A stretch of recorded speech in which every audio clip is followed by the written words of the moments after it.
Hello, and welcome to the Under the Pendulum interview show, episode 1. This is just a little intro before I get into it because I noticed that my footage and the video is a little bit laggy, and I believe after some tests that is the webcam that I'm using. So I apologize for that. I wanted to acknowledge it here. By the next time I do an episode, I should have a better camera set up, and this should not be a problem. But without any further ado, here is my interview with Joe Motte.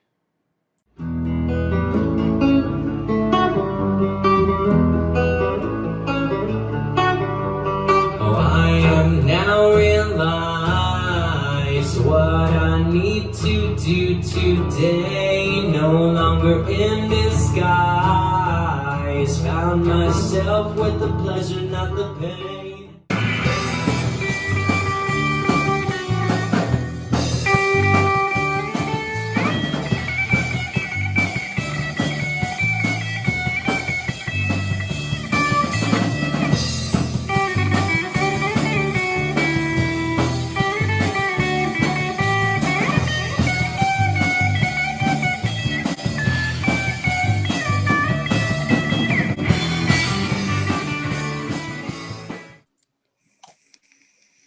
All right, hello and welcome to the Under the Pendulum interview show. First episode, and I'm excited to have with me none other than Joe Motte himself. Joe, tell us how you're doing today. Very well. How are you, Jake? Quite good, quite good. Other than some stupid internet problems, but what are you going to do? Yeah, it happens. It happens. I'll just Okay, all start right. with the question again.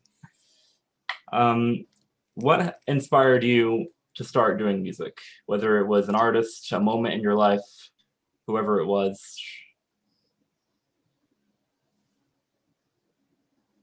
So when I was 3, I went to see the Monkees with my mom, and that was my first concert. You know, I heard them, play "I'm a Believer" and all that good stuff because they had that like revamping in the late '90s.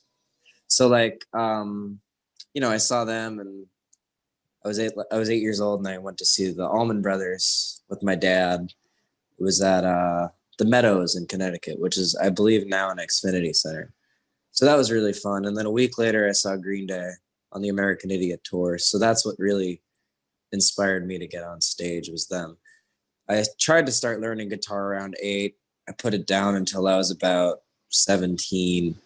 And I started writing songs, and I really sucked at first. So, I went through that. And I spent 7 or so years coming up with ideas, writing them to paper, writing them to song, releasing them in albums, whether it's a mix of new and old. I do what I can to reach into the vault. I apologize for the construction outside. I do what I can to reach into the vault and take out what mattered most to me to bring forward to something maybe new. So like if there's something that I let slip years ago that I wrote and I'd written things in between and put it out, I'll take that thing that I wrote, see if it's good enough to push forward with, or add something, maybe change it up a little bit to make it better. And then I have a whole new piece of material in front of me. But it all stemmed from something that was started 7 or 8 years ago. That's incredible. I always did get a little bit of a Green Day vibe from you, so I'm glad to know I wasn't completely unfounded with that. I also don't want to be completely compared to them either. You know what I mean? Like I'm my own artist. They're their own artists. I did get, a nod of approval from their engineer, Chris Dugan, who messaged me on Facebook in 2019. I had started sending him the Dreaming Insomniacs music from 2017 to that point, and he kept looking at the messages, and on Facebook he was like responding to my comments on his posts and stuff. Really cool. So I was like, hey Chris, I'd like to share my music with you, yada yada yada. So yeah, over the course of about 3 years I sent him my stuff, and he kept looking at it, so I figured they were listening to it.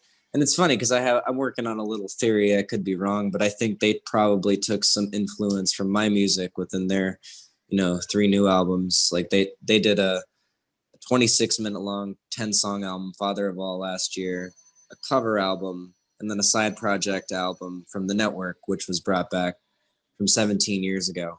Very interesting stuff, but like you can tell that some of the music has definitely had some, because their engineer was listening. So it's cool. Like something I was inspired by as, you know, as a child could be taken and be inspirational for the people who were inspiring me as a kid. You know what I mean? So I could be wrong. I could be entirely misreading it, but you know, like I feel it in my heart. It's kind of cool. Right. But yeah, so like getting around to the response that he actually gave me, I was starting music at Daytona State, and I reached out to him about that. This is around the time when I was tracking the songs for Rock and Shock, part 1 of the Dreaming Insomniacs 2020 trilogy, and which ended up being something that was completely unplanned. Like it was going to be one album. I gave myself like 8 months to record it, which is a lot of time for me, and release it. I planned the whole thing with the singles and everything, and it was supposed to be a joke because it came out on April 1st, starts with joke songs and gets serious about halfway through. But then like March of last year came along and I got kind of sick, so then the songs for Wake and Bake started to become this cathartic experience for me, because it all started back in 2015 when I had a car accident. I almost died, and I just needed to put some music out there. So I started recording my stuff. And that's when the first Dreaming Insomniacs album came to be in 2016. It was April, yeah. So, and after that, I went off on my own for the first time in my life, and I hitchhiked to Missouri, and I figured out some stuff. So 996 came to be because it's my birthday, September 9th, 1996. And there's 2 P's in Triple because there's a movie called 999, and Trippy is like spelled Trippy. But when you see Tripple, it kind of looks like it's trippy with an IE at the end, but it's really an LE. So it's kind of, because it's like trippy music. Yeah. So, but there was a point to what I was making there. There was a point, and I want to go back to that. What was it again? Can you remind me? Well, the question was inspirations, and I've gotten a couple points about that. I'm not sure exactly which Oh, one. yes. Yeah, So okay, there we yes, go. the Green Day's engineers were, yes. So Green Day's engineer responded to me after about 3 years of looking at my messages, and he's like, because I told him, I was like, hey man, like, because I mentioned on the last time I went on TV, I said that their live documentary thing, Bullet in a Bible, inspired me to go on stage and make music, because I've mentioned before, and I did it on TV the last time I went on in 2018 on a friend of mine called Frank T. Walsh's show, Talkin' Tunes, on Stoughton Media Access Television in Stoughton, Massachusetts. But yeah, so essentially what had happened was I told him I should have mentioned the live documentary one that he filmed for Awesome as Fuck. He co-directed it because I liked it more. And I was like, I'm not kissing your ass, but like, I really appreciate your mixing me. It's something that has inspired me to go to school for making music. And I start this October or whatever. And he said, thanks, Joe. Good luck in school, and always make sure that you're having fun. And that's sort of like part of how Rock and Shock came to be. And then it's funny because Green Day did a trilogy 8-9 years ago, and then I did a trilogy because of their engineer recommending that I go to school. So that was cool. Very interesting story. I mean, that's always awesome when you get that kind of like door in, and it's like you get in contact with the person who's making your inspiration come true, and then they start helping make your dreams come true, even if not in that direct of a way. It still is awesome to get that experience. Yeah, and I like I said, I try to distance myself away from being compared to Green Day, because at the end of the day, I want to be looked at as my own artist. You know what I mean? Like, I love Green Day just like anybody else does with their music. I don't know them as people personally, so I'm about them, but I just love their music. Like, they make some decent music, and they put on a hell of a show. I've seen them 5 times.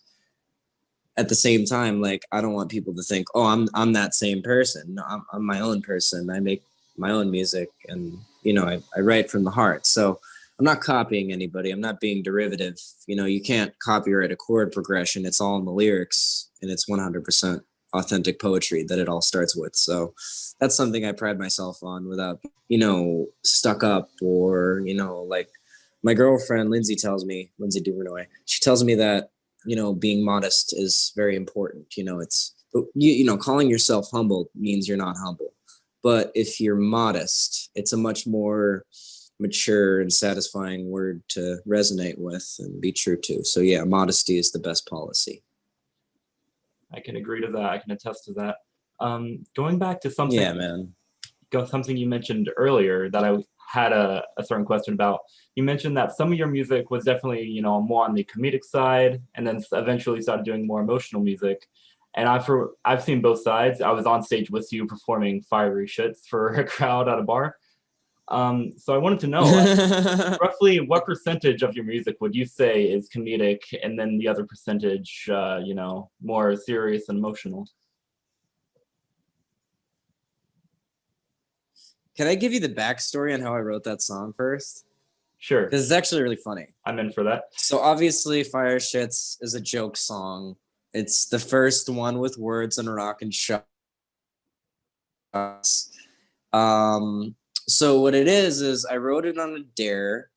A friend of mine had dared me to write a ridiculous song, and I smoked a lot of weed, and I did it. And it's, you know, the chord progression and some of the lyrics are co-written by a good friend of mine from Westchester County, New York, Matt Goldstein. It's his birthday today, so happy birthday, Matt Goldstein. Happy birthday, Matt, if you're watching. Yeah. So we came up with this song, and I wanted to write something ridiculous. And everybody who has ever been to Taco Bell, whether, you know, it's any end of the age spectrum, has experienced the from Taco Bell at least once, whether it's, you know, the sauce or the food. I always say, like, the only free thing that Taco Bell gives you aside from the sauce, which gives it to you anyway, is the fire shits. And everybody hates the fire shits. So like I wrote the song with the intention to maybe like can the project, right? It was almost like, yeah, okay, this is where we're at. Because, you know, before that, we did a neutrally political album where we called out Trump for using racist propaganda to get into office, and then said if we were president, we wouldn't do much better, provided a solution to the American people saying, you know, you're the resident and you're too blind to see that all you give a damn about is your hard-earned money. And if you want life to just be going well, break free from your do a good deed from hell. It was a neutrally political album, not taken well in the South because I was putting it out as I was moving down here. So I was up north promoting it on TV, and then my mom was diagnosed with cancer, and it was just, we all agreed that it was better for me to start new down here because my dad was already down here. So yeah, so in the process of that, I couldn't really promote that music. So yeah, about a year later, it was some of the other ones like Should Have Seen the Chub, Pour Me Some Liquor. They were written 5 years ago. I just always wanted to put them out. So it's like just a, you know, combination of a lot of things. But yeah. So Fire Shits was just like this funny, hyperbolic joke song in the perspective of a guy who just can't do anything right, and it's really funny. But yeah, so jokes in my music, I want to say it's probably about 25%. Most of it's serious. I wanted to talk about relevant issues with the trilogy. That's what it ended up becoming, really, because part 3, Opposite Land, was like a rock opera Matt Goldstein and I had been planning for a while. So it's like it came together as part 3, but really it's one big album that just kind of leads up to that. So it starts with some jokes, but then you get to the serious stuff. You know, it's 29 tracks. So we just did this compilation album called the Dreaming Insomniacs 2020 Trilogy because we didn't put parts 1 or 2. We didn't put Rock and Shock or Wake and Bake.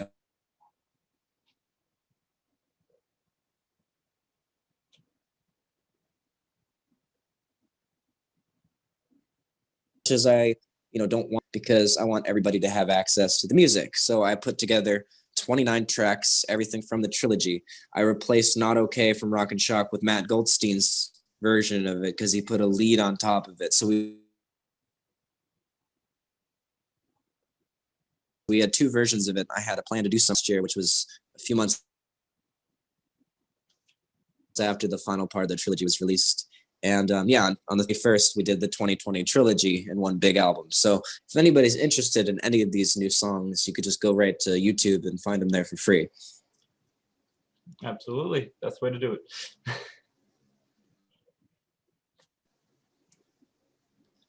So, Yeah. and out of all the songs you've written, what would you say are your favorites to play live? Are there any specific ones that you enjoy or that you find are always like a hit with the crowds? Yeah. The Puppeteer is definitely number one. Everyone sings along, everyone loves it every time I play it.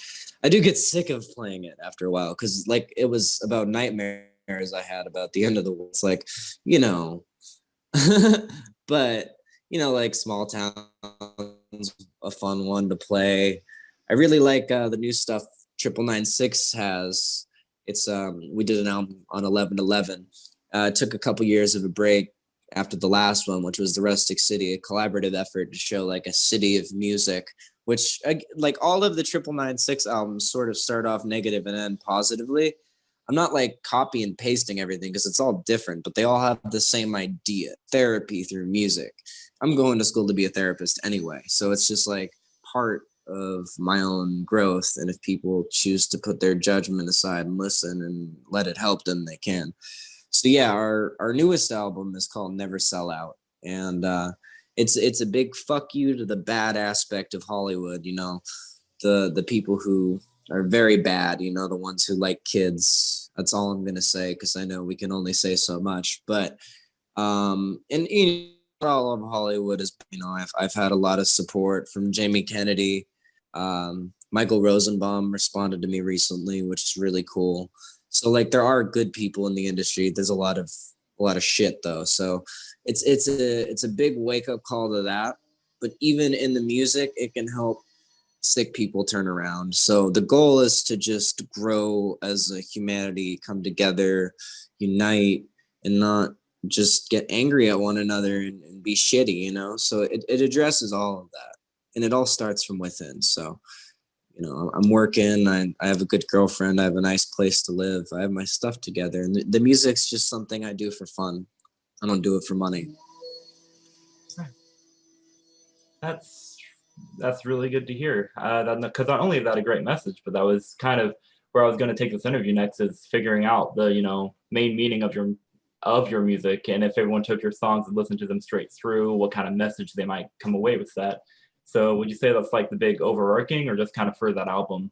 I get, yeah. It's the overarching message in everything. It's all removing that aspect of yourself that's been darkened by humanity to live a better life, and then to be around others who have succeeded through that, and who because like I'm a survivor of abuse. I won't say victim. I'm a survivor, just like anybody else. We've all been through something. So like to be able to say, hey, I got here, my past does not define me. Who I am in the present moment of here and now is, and I choose to be a genuinely kind, honest individual here to help make this world a better place. If we all just took time out of our day to do that, and when we woke up in the morning, just taking 15 minutes just to breathe, not even to open the eyes, even keep your head under the pillow, just take in those deep breaths, wait 4 seconds, let it out, wait 4 seconds, drink a bottle of water once you get out of bed, everyone would have a better day. Apples, bananas, fruits and veggies. People, when they're kids, they talk down about these foods, but really as you grow up, these things help your body and your mind, helps you stay in check, helps you not lose your shit. It's all there for a purpose. We just got to utilize it. Inspiring. Thank you for that.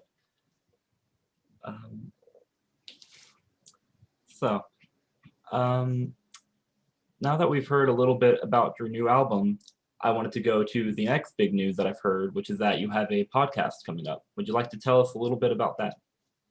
Yes, I'm going to be starting a podcast called The Podcast with Gregory Davidson. So we're going to be posting it on the Dreaming Insomniacs channel, and hopefully we can get a good crowd flow into it. I'll definitely be listening. I love podcasts. I listen to them while I'm working, so I'm excited to hear about that. You seem pretty insightful, so I'm sure it's gonna be great.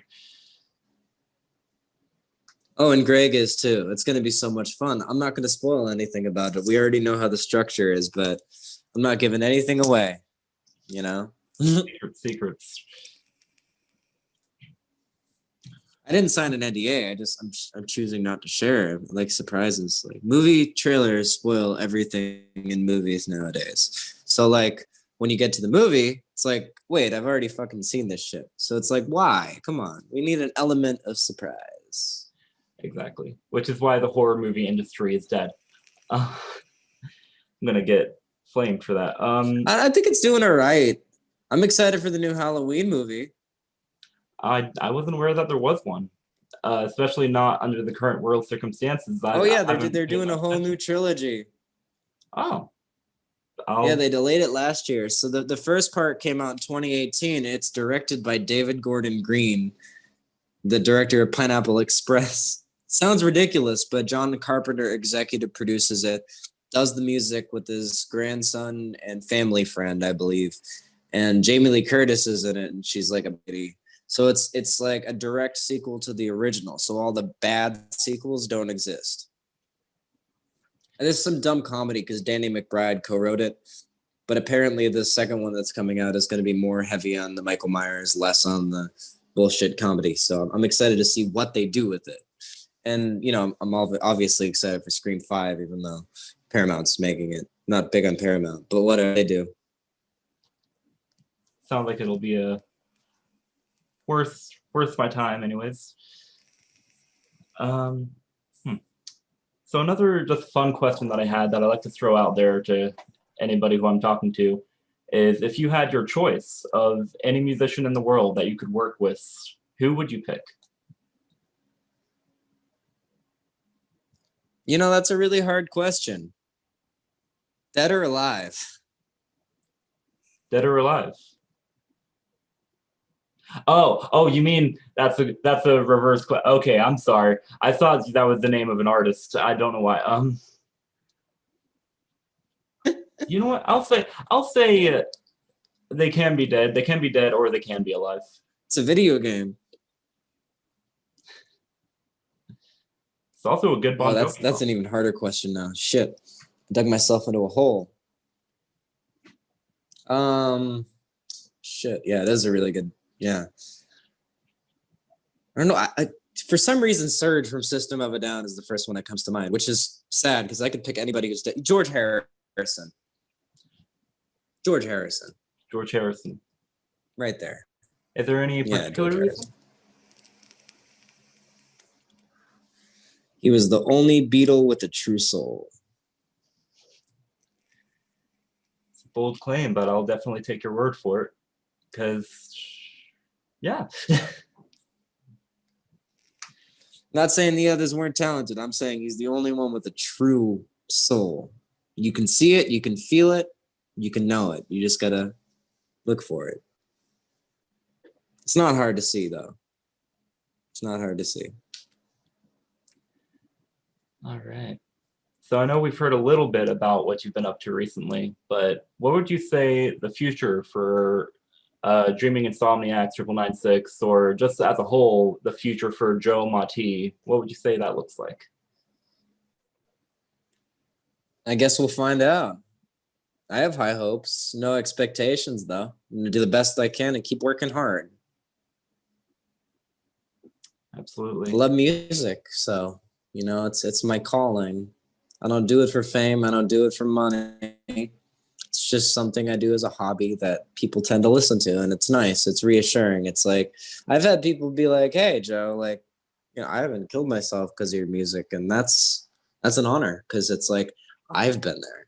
I've put that. I've made music because I wanted to counteract that feeling myself. So the fact that I can help somebody not want to do that anymore and to realize that life is to be cherished and to smile, to enjoy being here is an honor. It's more than an honor. It's a service. It's a duty. It's something I have to continue to live up to and work hard with and not half-ask it. Absolutely. I've always felt like your music was a warm hug in a time of need. That's how I've always described it, at least to myself, anyways. I appreciate that. Thank you. All right.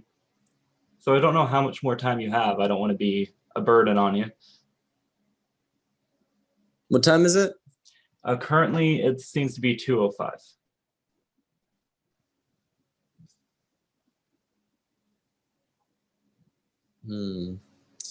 Yeah, how long has it been on the recording? Because I still got to take a shower and get ready for work. I am not entirely certain because it doesn't tell me. I believe we have like about 30 minutes of footage so far.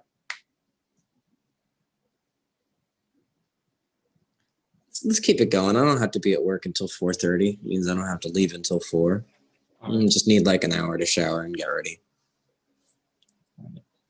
So, what would you say your process is to get ready for a show? Do you have like a specific thing, like specific things you need to do? Do you have specific wardrobe you choose to wear? What's your, on the road process? Yeah, it's all planned. So I can't have any stress on the day of a show. I gotta like not overthink a thing. I have to meditate and be at peace the entire day. And it's something I'm very strict on myself about. Drink a lot of water, make sure I eat an apple because the pectin from the apple will coat my throat so I sing better. I don't eat any greasy foods before I go on stage. If I do, then the show is not as good. Like there are times where I've eaten like a brownie before I went on stage or two because I was stoned and didn't go as best as it could have. But it still came out good. One of my videos recently. Not like recent, but from a couple months ago. But yeah, so I try to eat healthily and I exercise. I listen to 432 hertz music, which is something that's very calming towards the mind and the body. And I get into a place of zen. So then I when the night of comes, I make sure I take a good shower, clean my body properly. I'm not going to go into details about that. But I make sure I smell good, and yeah, no, that's all I'll say. I put on a nice button-down shirt, maybe a tie. It depends on how I feel, and I usually have the outfit picked out before I even shower, and I make sure that the hair looks good, and I want to not look like an idiot when I'm going on stage. So I do my best to keep form, when I'm up there. And every time I do perform, and if I have a video filmed, I'll look at it and use it as a push to get better. And, I love positive criticism, but I take the constructive stuff as a push to get better as well. Some people are just opposers, and I do my best not to pay any mind to them. But even then, I still use it as a push to get better. The sun just popped in. You gotta do. As I was saying it, the sun popped in. Oh man, I guess God's joining us for this interview. So going back to the posers and whatnot and all of that stuff, I was wondering what is your experience might be with things like stage fright and nervousness, but also if you've ever had any experience with heckling or having to be like deal with people in the crowd that maybe shouldn't have been there. Because as someone who goes around solo a lot, I've always been curious about how that might have been on you and how you tend to deal with that. Stage fright was something that was more there at first. When I first started playing on stage years ago, 2013, 14. I can't believe that was years ago. Jeez. But yeah, so around then, yeah. Now I just tend to look beyond the audience. I have techniques, deep breaths, not overthinking it. Usually, if the energy's bad at a show, I can tell. Like there's been instances where I've brought friends to shows and people in the crowd were making fun of my friend. And like I was tight with the management at the place. So I made sure I made a point to call them out. I've gone a little too far. I've called them out on stage before. I've dedicated not very nice songs to them. Like, I've made mistakes in that. I try not to do that now because I'm a professional. So I don't get involved in trauma. But if there's someone that's clearly being picked on in the audience and there's something I can use my power of stage to do about it, I'll do it. I'll stand up for the person being picked on. Very good. That definitely sounds more productive than, say, jumping off stage and beating them up. Even though sometimes I'm sure you would like to. That's a Billy Joe move. Billy Joe Armstrong has done that. So it's like, that's why I don't want to be compared to Green Day, because I don't do shit like that. I'm not for violence, man. I mean, he hasn't done anything like that in a while. Last time he did that was in '97. Made himself look like an idiot. But, still, I don't want to be connected to that. Yeah, I'd say definitely when it comes to conflict, it's always best to just try and be the bigger person, because in the end, you're going to look way better than stay neutral, man. Yeah. Always stay neutral, come from a place of peace. If you have to be stern, be stern. You got to scare someone a little bit. Scare them a little bit, but don't get physical. You don't need to. Words are powerful. Especially when you're tight with the club owner, then you're good.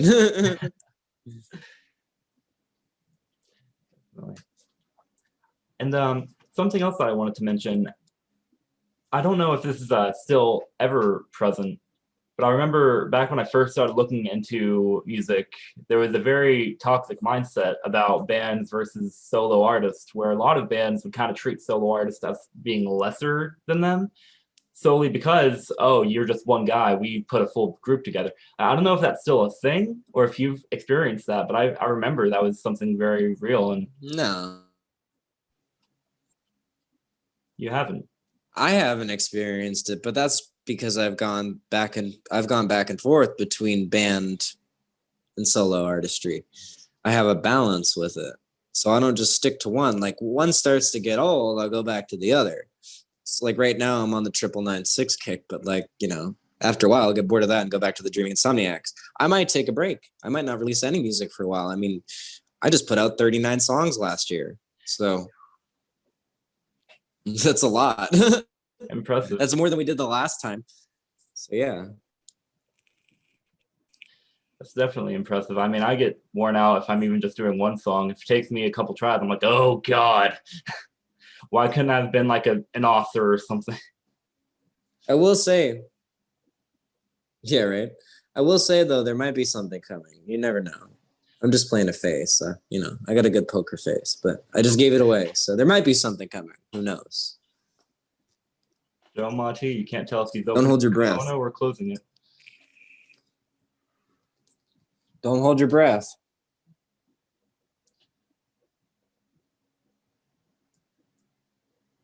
I try my best not to. I try to take frequent breaths. Sometimes I forget because breathing is hard and I'm not a very functioning human being. No, I meant about the new music coming, and I'm talking to the audience. You guys. So you should hold your breath if you're like swimming in a pool and you're going underwater. I mean, that depends. How good are you at, growing gills? I guess if you can grow them, you're fine. If there's any amphibians watching this, I just want to be inclusive. I don't want to feel like the jerk who only talks to the oxygen breathers out there. Oh, yeah. Amphibious lives matter, Always. Something that I'm curious about is, what instruments can you play? Is it just guitar, or have you kind of picked up other skills along the way? I've dabbled. I play a little bit of piano. I sing. I play guitar. I play a little ukulele. Just depends on how I feel. But I'm predominantly a guitar player and a singer. Rhythm. Sometimes I do leads, mostly on records. To be honest with you, I usually forget the lead by the time I end up playing the stuff live, and then it's like, well, I got to relearn it. And I guess you're just rather just hire someone to play that or play a better lead. Either find a good lead player or you're in the bathroom like, what was I playing? Oh, stick night. Yeah.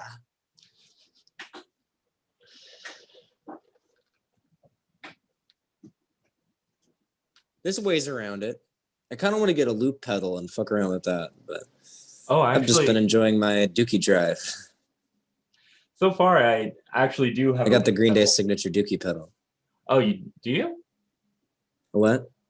Well, you said you had the like Mm. a. Oh, You can't get it anymore either. Yep. I actually own a loop pedal I could show myself. it to you if you want to see it. Yeah, let's do that. That sounds awesome. Oh, that's cool. I want to get a loop pedal. I have it, but the one time I tried to use it, I hit the button to record on stage and started playing this like random country song I didn't even know was on it, and I'm in the middle of playing like metal, so I'm just like, oh fuck. So I immediately had to I don't stop on it. know if that mixes. No, I wouldn't say so. Rap and country don't even mix. Definitely, it's like oil and water, but metal and Now rap and metal, rap and if it was metal can 2001. absolutely. Oh, you're a fan. Not terrible. It's not terrible. Could be worse. But yeah, country and metal, it's pretty much like It's better than mixing Eminem. gasoline Ugh, I don't and like him anymore. gasoline and internal organs. And beer. Lots of beer.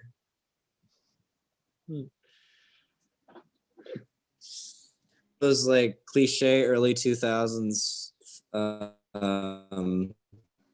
Yes, my God. I didn't even get that until I was like an adult. I was like, wait, oh, that's gross. Why would they put that in a song? There's a lot of That's things. like on the radio that kids could hear, you know what I mean? Like, right. There's so many. yeah, just look at things. Nickelodeon and then like anytime. I remember Ay, listening ay, ay. to Blackville Brides like back in like 2013. They would say "sink your teeth into forever." I always heard "sink your teeth into the river." I was like, why would you do that? So I always had a hard time understanding what they were trying to say, up until I realized, oh, I'm an idiot. You're not an idiot, Jake. Stop. Thanks, man. I have a tendency to say things about myself just because. Sorry, but I was putting this on my dragon's cage. As my girlfriend Lindsay would say, positive self-talk. It's very important. She's not wrong. She's probably right. Probably very correct. She's definitely right. Positive self-talk. Talk highly of yourself. You deserve it, man. You're a good person. What you're doing here, it's fucking amazing. I appreciate it. This actually took a lot of anxiety because I've never been great at talking to people. So trying to like email random people and be like, "Hey, I have nothing interesting to offer, but I would like to interview you."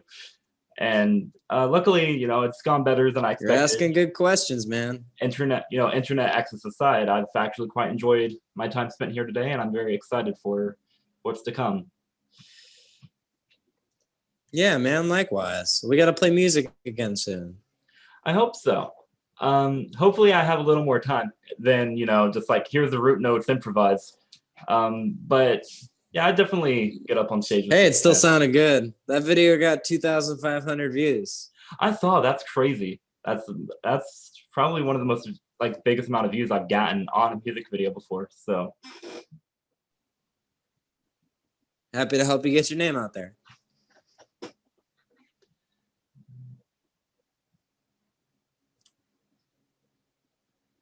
So I believe that might be all the questions I had for today. But now, if there's anything you just want to put out there and you want to say, I'm all ears. All ears, not all eels. I'm not eels in a man costume. Let's get that out of the way now. But I am all ears. You're sucking everyone dry, you eel. No, I'm kidding. Yeah. So I have a show coming up on the 28th at the Farm, 1212 Roberts Street, Norman Beach. It's going to be a Pisces event. Y'all are welcome to come out. There's a donation, I believe, where you can buy tickets at the Facebook page and whatnot. And it's going to be really fun. It's like a camping event. It's mask friendly. It's family friendly, kid friendly, dog friendly. Just a great event. There's a food truck, amazing music. amazing artists too. I'm alongside amazing people, so you can check the Facebook for all that. Yeah, so music to come in the future. I'm writing right now, so I'm not gonna like give away anything because I don't have anything yet. Keep that But commercial you never close. know. Yeah, I got some talks about a studio, so I'm going into a studio soon. So that's the big secret. I just wanted to wait until the end to throw it out there. So yeah, so stay tuned and please support Jake. He's amazing. I appreciate that. All right. Well, that was Joe Motte, You're a good everybody. friend, man. I appreciate you. I appreciate you very much. And this has been the Under the Pendulum interview show with Joe Motte, and he will see you when you go and check him out, which you absolutely should. If you haven't yet, click off this video, click all of his stuff, and then come back so we can say goodbye. Do it. Thank you all for watching. If you send me the links and stuff, I'll put them all, in the description wherever I can find them to make sure people can find you easy. And other than that, I guess this is signing off. Sounds good to me. Let that pendulum swing.